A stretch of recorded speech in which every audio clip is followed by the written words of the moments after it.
दोस्तों, क्या आपने कभी ये सोचा है कि ऐसे लोग जो हर मायने में काफी अच्छे इंसान होते हैं, यानी कि नाइस गाय होते हैं, उनके साथ लाइफ में हमेशा बुरा ही क्यों होता है? फिर चाहे बात उनकी पर्सनल लाइफ की हो या फिर प्रोफेशनल लाइफ की, ऐसे लोगों को हर कोई पसंद तो करता है, लेकिन मौका मिलने पर ऐसे नाइस इंसान का फायदा उठाने से भी लोग पीछे नहीं रहते। तो दोस्तों, आखिर ऐसा क्यों होता है और क्यों कुछ लोग जो इतने ज्यादा नाइस होते हैं उनके साथ हमेशा बुरा ही होता है? और हमें कैसा इंसान बनना चाहिए ताकि लोग हमारी अच्छाई का फायदा ना उठा पाए? ऐसे कई सारे रहस्यमय सवालों के जवाब आज मैं इस वीडियो में बारीकी से 5 स्टेप में एक्सप्लेन करूंगा, तो मेरे साथ इस वीडियो के अंत तक बने रहे। So hey beautiful people, welcome to Fundoo programming. मैं हूं आपका दोस्त फंडू बॉय। तो दोस्तों, एक नाइस इंसान में कौन कौन सी प्रॉब्लम होती है और उसे कैसे फिक्स कर सकते हैं, ये समझने से पहले हमें ये समझना होगा कि आखिरकार एक नाइस इंसान किसे कहते हैं। तो अगर एक नाइस इंसान को आसान शब्दों में डिफाइन करें तो एक नाइस गाय हमेशा दूसरों की जरूरतों को अपने से पहले रखता है, किसी भी टकराव से बचता है और लोगों की मदद करता है, और हमेशा लोगों की इमोशनल नीड में उनके साथ खड़ा रहकर उन्हें परेशानियों से बाहर निकालने की कोशिश करता है। अगर हम क्वालिटी वाइज इसे डिफाइन करें तो एक नाइस गाय हमेशा ऑनेस्ट एंड लॉयल होता है, और ऐसे लोग हमेशा दूसरों से सिंपैथी रखते हैं। अब अगर हम इसे एक एग्जांपल के तौर पे समझें तो सपोज कि एक लड़की एक नाइस इंसान से कहती है कि मुझे आइसक्रीम खाने का मन हो रहा है, क्या तुम मेरे लिए लेकर आओगे? तो भले ही इस समय दोपहर के 2 बज रहे हो और वो खुद भी किसी और काम में क्यों ना फंसा हुआ हो, लेकिन एक नाइस गाय अपनी नाइस इमेज को बरकरार रखने के लिए इस सिचुएशन में हर उस इंसान जिसे वो प्रायोरिटी देता है उसके लिए वो कोई भी काम करने के लिए चला जाता है, भले ही उसकी वजह से उसका खुद का ही कितना बड़ा नुकसान क्यों ना हो जाए, वो उसकी भी परवाह नहीं करता है। तो दोस्तों, अब ये तो समझ में आ गया कि नाइस गाय किसे कहते हैं, लेकिन यहाँ पे सवाल ये आता है कि आखिरकार एक नाइस गाय इतना नाइस बिहेव क्यों करता है? तो दोस्तों, इसे समझने से पहले हमें सबसे पहले इसके रूट कॉज को समझना होगा। तो डॉक्टर रॉबर्ट ग्लोवर के अकॉर्डिंग जब एक बच्चे को अपने पिता के द्वारा प्रॉपर रिलेशनशिप नहीं मिल पाता, तब उनमें नाइस गाय की क्वालिटी डेवलप होने की संभावना ज्यादा होती है। अब क्योंकि कुछ फादर्स अपने बच्चों के आसपास ज्यादातर समय इमोशनली या फिजिकली प्रेजेंट नहीं रह सकते, इसलिए जब ऐसे बच्चे मदर या किसी फीमेल पर्सनालिटी के साथ बड़े होते हैं तब वो अपने मदर की पर्सनालिटी को अडॉप्ट कर लेते हैं, जो कि उनको एक नाइस गाय बनाता है। क्योंकि जब बच्चे फीमेल पर्सनालिटी के साथ बड़े होते हैं तब वो अपने इमोशन से ज्यादा दूसरों की इमोशन की परवाह करने लगते हैं, और बस यहाँ से शुरू होती है एक नाइस गाय बनने की जर्नी, जिसे एक नाइस गाय सिंड्रोम भी कहा जाता है। अब दोस्तों, क्योंकि ऐसे लड़के बचपन में हमेशा से फीमेल पर्सनालिटी से घिरे हुए होते हैं, इसलिए ऐसे लड़के काफी लड़कियों के साथ आसानी से दोस्ती करने में सफल तो हो जाते हैं, लेकिन ऐसे लड़कों को लड़कियां खुद कभी डेट करना या प्यार करना पसंद नहीं करती है। पता है क्यों? तो ये समझने के लिए ऑथर हेरोल्ड एंड मेलहानसन ने एक एक्सपेरिमेंट कंडक्ट किया, जहां उन्होंने कई गर्ल्स या वुमन से ये समझने की कोशिश की कि आखिरकार वो एक नाइस गाय के बारे में क्या सोचती है, जिस पर लड़कियों ने कहा कि nice guy committed, caring and respectful होते हैं, जिन पर वो आंखें बंद करके भरोसा भी कर सकती है। लेकिन जब बात उनके साथ रिलेशनशिप में आने की आती है तब ज्यादातर लड़कियों ने ये कहकर मना कर दिया कि नाइस गाय बहुत ही बोरिंग एंड अनअट्रैक्टिव होते हैं और उनमें कॉन्फिडेंस की भी कमी होती है, जिसकी वजह से ही वो एक जर्क की तरह बिहेव करने लगते हैं, और यही मेन रीजन है कि वो उन्हें एक लाइफ पार्टनर की तरह पसंद नहीं करती है। जिस बात पर ऑथर हेरोल्ड एंड मेलहानसन ने ये क्लेम किया कि भले ही नाइस गाय अनअट्रैक्टिव और बोरिंग होते हैं, लेकिन क्योंकि ये नाइस इंसान हमेशा लड़कियों के साथ रिस्पेक्टफुली पेश आते हैं और उनकी मदद करने के लिए हमेशा तैयार होते हैं, इसलिए वो किसी भी लड़की के साथ लॉन्ग टर्म के लिए एज अ फ्रेंड बनकर हमेशा सर्वाइव कर पाते हैं। तो दोस्तों, ये सच्चाई जानने के बाद अब तक हमें ये तो समझ में आ गया कि आखिरकार लड़कियां नाइस इंसान के बारे में क्या सोचती है, लेकिन अब सवाल ये आता है कि आखिर नाइस इंसान में ऐसी कौन सी प्रॉब्लम होती है जिस वजह से ये पूरी दुनिया उनका फायदा उठाती रहती है। तो दोस्तों, अगर हम प्रॉब्लम की बात करें तो सबसे पहली प्रॉब्लम तो ये है कि नाइस इंसान हमेशा दूसरों के लिए सब कुछ करने के लिए तैयार होते हैं, इवन तब भी जब सामने वाला इंसान उनके एफर्ट की जरा भी वैल्यू नहीं करता, जिसे रेसिप्रोकल इन्वेस्टमेंट भी कहते हैं। जैसे कि मिली व मैरिक, जो कि अल्बर्ट आइंस्टाइन की पहली पत्नी थी, उनके बारे में ये कहा जाता है कि वो भी अल्बर्ट आइंस्टाइन की तरह ही साइंस और इन्वेंशन में बहुत ही आगे थी, और वो चाहती थी कि एक दिन पूरी दुनिया उनकी काबिलियत को समझे। इसलिए जब अल्बर्ट आइंस्टाइन क्लर्क की जॉब करने के लिए चले जाते थे तब वो अपना घर का पूरा काम खत्म करने के बाद लाइब्रेरी में चली जाती थी, ताकि वो रिसर्च में अल्बर्ट आइंस्टाइन की मदद कर सके। इसलिए उसने दिन रात मेहनत करके काफी सारी किताबें पढ़ी और उन किताबों में से जरूरत की सारी इन्फॉर्मेशन को इकट्ठा करने लगी। लेकिन वहीं दूसरी तरफ वो अल्बर्ट आइंस्टाइन से बहुत ज्यादा प्यार करती थी,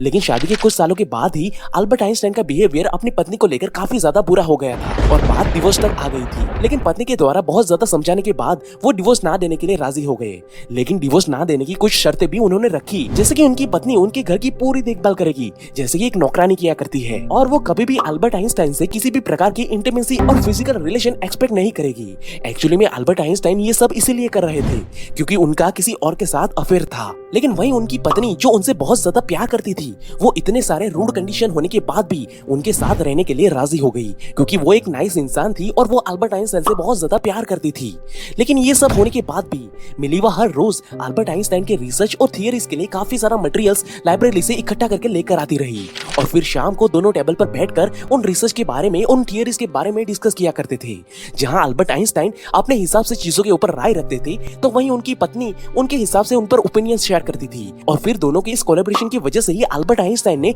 अपने शुरुआती दिनों में कई सारी थियरीज दुनिया के सामने रखी। लेकिन जब बात इन थियरीज को लेकर नोबेल प्राइज के लिए क्रेडिट देने की आई तो आइंस्टाइन ने अपनी पत्नी को क्रेडिट ना देते हुए सारा क्रेडिट खुद ही ले लिया। और यहाँ मिलीवा ने अपने प्यार और आइंस्टाइन के खातिर इस राज को अपने सीने में ही दफन कर लिया। और इस तरह अल्बर्ट आइंस्टाइन की पत्नी नाइसनेस के चलते साइंस की दुनिया में कहीं गुमनाम बन के रह गई और आइंस्टाइन खुद सक्सेस की बुलंदियों पर पहुंच गए। अब अगर आप देखोगे तो अल्बर्ट आइंस्टाइन और मिलीवा के रिलेशनशिप में मिलीवा ही एक ऐसी इंसान थी जो अपने रिलेशनशिप को बरकरार रखने के लिए कई सारे सैक्रिफाइस करती रही। और ऐसा ही कुछ आपको आज के रिलेशनशिप में भी देखने को मिल जाएगा जहाँ कुछ नाइस लोग अपने पार्टनर के लिए कुछ भी करने के लिए तैयार होते हैं, लेकिन बदले में उन्हें भी वही मिलता है जो अल्बर्ट आइंस्टाइन की पत्नी मिलीवा को मिला, एक दर्द भरा धोखा। क्योंकि इस इन्वेंशन के पब्लिश होने के मात्र 1 साल के बाद ही अल्बर्ट आइंस्टाइन ने अपनी पहली पत्नी को छोड़ दिया और किसी दूसरी लड़की से शादी कर ली। वहीं मिलीवा मैरी अपने नाइसनेस के चलते पूरी जिंदगी दर्द से परेशान होती रही। इससे हुआ कुछ यूं कि वो खुद के लिए, खुद की खुशियों के लिए कुछ भी नहीं कर पा रहे थे, इसीलिए ही उनकी लाइफ नर्क जैसी बेकार हो गई थी। और बिल्कुल ऐसा ही नाइस गाय के साथ हमेशा होता है, वो हमेशा लोगों के लिए इतना ज्यादा अवेलेबल रहते हैं कि उन्हें खुद की खुशियों की परवाह तक नहीं रहती और यही चीज उनकी लाइफ में सारे दुख और परेशानियों का कारण बनती है। वहीं दोस्तों, नाइस इंसान की तीसरी सबसे बड़ी प्रॉब्लम ये होती है कि वो कभी भी किसी को भी ना नहीं बोल पाते, the fear of saying no.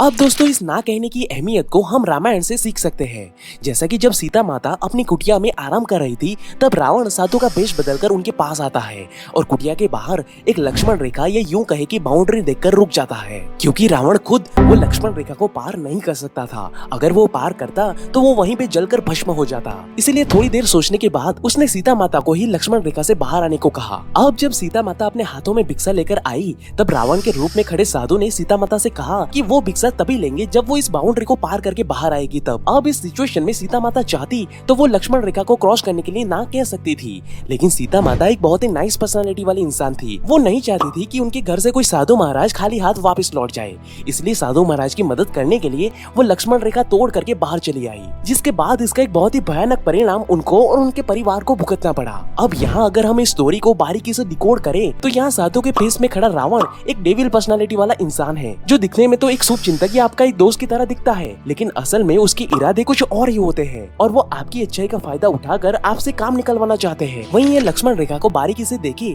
तो ये हमारी लाइफ की बाउंड्रीज को रिप्रेजेंट करती है, जो हमें दिखाती है कि हमें कौन कौन सी चीजें किसके लिए करनी है और कौन कौन से काम को करने से हमें मना करना है। जैसे कि अगर आपका बॉस आपको हमेशा थोड़ी देर और ओवर टाइम करने के लिए हमेशा प्यार से कहता है और ऐसा करने से हर दिन आपके मेंटल हेल्थ को जबरदस्त डैमेज हो रहा है, तो ऐसी सिचुएशन में आपको ना कहना सीखना ही होगा, वरना यहाँ साधु के बेस में खड़े रावण जैसे लोग आपके सीधेपन का फायदा उठाकर आपके लिए 100% प्रॉब्लम क्रिएट कर सकते हैं। वहीं दोस्तों, एक नाइस इंसान की सबसे बड़ी प्रॉब्लम ये होती है कि वो कभी भी अपने हक के लिए खड़े नहीं होते। जैसे कि थॉमस अल्वा एडिसन एक मशीन का आविष्कार करने की कोशिश कर रहे थे, लेकिन उनकी सभी कोशिशें नाकामयाब साबित हुई। इसी दौरान एडिसन ने निकोला टेस्ला नाम के एक साइंटिस्ट को अपनी कंपनी में काम करने के लिए रखा। अब एडिसन जानते थे कि ये इंसान बहुत ही बुद्धिमान है, इसलिए एडिसन ने टेस्ला से कहा कि अगर तुम मेरे लिए इस मशीन को बनाने में कामयाब हो जाते हो तो मैं तुम्हें $50,000 इनाम के रूप में दूंगा। अब ये बात सुनकर टेस्ला ये समझ चुके थे कि इस मशीन को बनाने के लिए सिर्फ इतने पैसे काफी नहीं है, लेकिन फिर भी यहाँ पे टेस्ला अपने नाइस बिहेवियर के चक्कर में मना नहीं कर पाए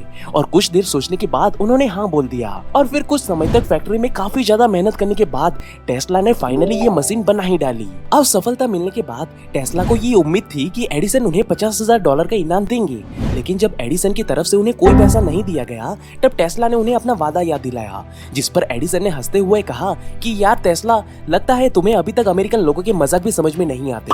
ये बोलकर वो अपने वादे से बिल्कुल पूरी तरह से मुकर गए। अब ये सुनकर टेस्ला समझ चुके थे कि उन्हें कोई भी इनाम नहीं मिलने वाला और इस वक्त अगर टेस्ला चाहते तो वो एडिसन के खिलाफ लॉ सूट फाइल कर सकते थे और कोर्ट रूम में खड़ा कर उनसे अपने पैसे मांग सकते थे, लेकिन उन्होंने एक नाइस गाय बनने के चक्कर में ऐसा कोई भी एक्शन नहीं लिया और सारा क्रेडिट थॉमस अल्वा एडिसन लेकर चले गए और वो पूरी लाइफ ऐसा ही कुछ करते रहे, जिसकी वजह से हुआ कुछ यूं कि निकोलस टेस्ला जो इतने बड़े जीनियस इंसान थे, वो जीनियस होने के बाद भी एक समय के बाद उनके पास खाना खाने तक के भी पैसे नहीं बचे थे और उनकी मौत भी एक भिखारियों की तरह हुई थी। वहीं दूसरी तरफ कुछ लोग उनके ही इन्वेंशन का इस्तेमाल करके पूरी दुनिया भर में रिस्पेक्ट और ढेर सारा पैसा बटोर रहे थे। और ये सब कुछ हुआ था क्योंकि निकोलस टेस्ला इतने ज्यादा नाइस इंसान थे कि उन्होंने खुद अपने लिए कभी खड़ा होना जरूरी नहीं समझा था। तो दोस्तों, अब यहाँ तक हम ये तो जरूर समझ चुके हैं कि एक नाइस गाय बनने से हमें कौन कौन सी प्रॉब्लम होती है। तो अभी हमें ये समझना चाहिए कि आखिरकार हमें कैसा इंसान बनना चाहिए ताकि चाहकर भी लोग हमारी अच्छाई का फायदा ना उठा सके। तो दोस्तों, अगर आप चाहते हो कि लोग आपकी अच्छाई का फायदा भी ना उठा पाए